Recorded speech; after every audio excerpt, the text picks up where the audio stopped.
Welcome to JH. In this tutorial, I will show you how to use GIFs within Microsoft Teams. If you want to bring some personality and fun to your workplace chats, using animated images is a great way to do it. This guide provides a clear, step-by-step walkthrough of the entire process. To begin, launch your preferred web browser and navigate to the official Microsoft Teams site. Once the page loads, select the Sign In option to continue. Enter your account details, ensuring you have your work or personal login info ready. After signing in, you will arrive at the main Teams dashboard.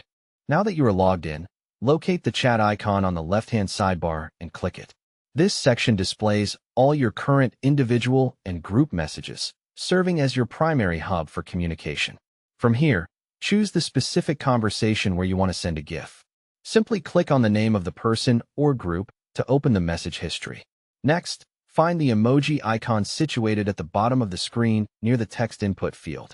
This button opens up a variety of expressive options, including stickers and animations.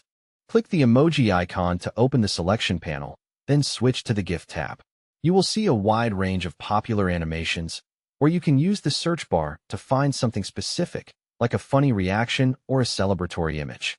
When you find the right one, click it to add it to your message box. To finish, hit the Send button, which looks like a paper plane icon next to the typing area. Your GIF will be delivered instantly, making your conversation much more lively and expressive. That is all it takes to share GIFs in Microsoft Teams and make your interactions more engaging.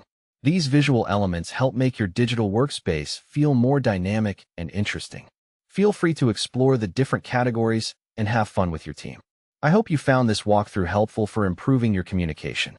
If you need more help or have any questions, feel free to reach out. Enjoy your enhanced chatting experience.